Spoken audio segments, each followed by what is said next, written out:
Hello coordinators, कैसे हो आप सब बढ़िया। तो इस वीडियो में बात कर रहे होंगे इंटर्नशिप प्रोग्राम के बारे में, जो कि एयरबस इंडिया के द्वारा लेके आया गया है। इसमें 3 पोजीशन के लिए इन्होंने एप्लीकेशन ओपन किया हुआ है। वो कौन से तीनों एप्लीकेशन है, उनकी टेक्निकल स्किल क्या रिक्वायर्ड है और कैसे उनको अप्लाई करना है, उनके बारे में डिटेल में जान रहे होंगे। तो चलिए स्टार्ट करते हैं इस वीडियो को बिना किसी देरी के।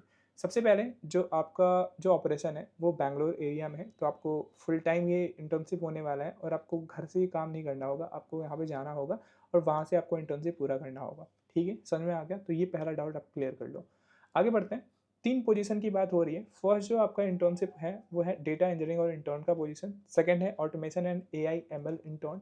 थर्ड जो है वो है जेन एआई इंटर्न। अब तीनों जो पोजीशन है उनके बारे में डिटेल में बात कर लेते हैं। तो फर्स्ट पोजीशन है वो आता है डेटा इंजीनियरिंग का। इसका जो प्राइमरी ऑब्जेक्टिव है वो क्या करना होगा, ये आपको बिल्ड या मेंटेन करना होगा। जो पाइपलाइन होंगे डेटा प्रोसेसिंग को, उनको मेंटेन करना होगा और साथ ही साथ आपको डेवलप करना होगा बेसिक वेब एपीआईज। अब इसका जॉब आईडी ये नोट कर लो, अगर आप अप्लाई करने जाओगे तो इस जॉब आईडी से सर्च कर सकते हो। तो ये आप इंपॉर्टेंट है, एक पोजीशन आपका यहाँ पे अवेलेबल होगा। ठीक है, तो ये हो गया डेटा इंजीनियरिंग का। अब इसमें कुछ और इंपॉर्टेंट बात कर लें कि क्या क्या रिक्वायर्ड टूलकिट है। तो आपको पाइथन आना चाहिए या फिर बेसिक अंडरस्टैंडिंग होनी चाहिए। पांडास हो गया, एसक्यूएल हो गया, इनकी अंडरस्टैंडिंग होनी चाहिए। वेब एंड क्लाउड आर्किटेक्चर में नोड जेएस हो गया, एडब्ल्यूएस लैम्डा हो गया, रेस्टफुल एपीआई एंड जेसन हो गया। आपको गिट में वर्जन कंट्रोल आना चाहिए। ठीक है, तो ये रिक्वायर्ड टूल किट होगा। अगला जो आपका पोजीशन है वो है automation A and I am L का। तो जैसे नाम से समझ में आ रहा है कि ऑटोमेट करना है, जहाँ पे मैनुअल वर्कलोड जाते हैं। ठीक है, आपको आइडेंटिफाई करना होगा रेपिटेटिव वर्क कहाँ पे हो रहा है, वहाँ उनको जाके आइडेंटिफाई करके उनको क्या करना होगा, आपको उनको ऑटोमेट करना होगा। ठीक है, इसका जो जॉब आईडी है वो यहाँ पे दिख जाएगा। टोटल जो ड्यूरेशन होने वाला है इस इंटर्नशिप का वो 6 मंथ होने वाला है। जो इसमें टेक्निकल इन्वायरमेंट की डिमांडेड है वो है आपको पाइथन डेटा विजुलाइजेशन और स्क्रिप्टिंग के लिए आना चाहिए। एआईएमएल के जो बेसिक कॉन्सेप्ट है वो आपके क्लियर होने चाहिए। एनालिसिस टूल्स में एक्सेल हो गया, लुका स्टूडियो हो गया, इनकी आपकी अंडरस्टैंडिंग होनी चाहिए। प्लेटफॉर्म जैसे सर्विस नाउ हो गया, स्काईवाइज हो गया, गूगल वर्कफोर्स हो गया, इनमें आप फेमिलियर होने चाहिए काम करने पे। ठीक है, विंडोज़ लिनक्स यूनिक्स जो ओएस है उसकी फेमिलिटी आपके पास होनी चाहिए। आगे बढ़ते हैं। जो इसमें जो आपको करना क्या होगा, मतलब प्रोजेक्ट फेज ये कैसे काम करेगा, टोटल 6 मंथ का जो ड्यूरेशन होगा। तो सबसे पहले आप डेटा कलेक्ट करोगे। सेकंड जो होगा, आप पैटर्न आइडेंटिफाई करोगे कि किस तरीके के जो पैटर्न है वो रेपिटेटिव वे में आ रहे हैं, उनको आइडेंटिफाई करके और उसके लिए आप सॉल्यूशन दोगे। ठीक है, सॉल्यूशन देने के बाद उसका फिर से आप सॉल्यूशन से जो इम्पैक्ट पड़ रहा है उसको एनालाइज करोगे और फिर लास्ट में क्या होगा, आप उसका फाइनल रिपोर्ट दोगे। तो ये प्रोजेक्ट फेज इस तरीके से होने वाला है। आगे समझ में, आगे बढ़ते हैं। जो अगला जो आपका पोजीशन है वो है जेन एआई का। इसका जॉब आईडी ये है, आप यहाँ पे देख सकते हो। ये टोटल का टोटल फोकस होगा रिसर्च एंड डेवलपमेंट पे।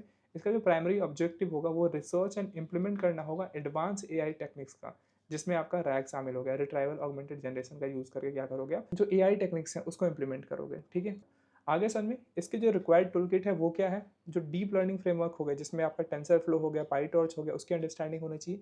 एलएम के जो टैक्स हो गए, लॉन्ग चैन हो गया, लावा इंडेक्स हो गया, इसकी अंडरस्टैंडिंग होनी चाहिए। आर्किटेक्चर में vector dB, embedding, tokenise, transformer architecture, उसकी अंडरस्टैंडिंग होनी चाहिए। डेटा ओपीएस में आपके डेटा रैंगलिंग हो गया, प्री प्रोसेसिंग हो गया, पाइपलाइन का ऑप्टिमाइजेशन हो गया, इसकी थोड़ी बहुत अंडरस्टैंडिंग होनी चाहिए। ये इसका जॉब आईडी आप यहाँ पे देख सकते हो। इसका ड्यूरेशन जो होने वाला है जिन एआई वाले जो पोजीशन का वो होने वाला है 3 मंथ का।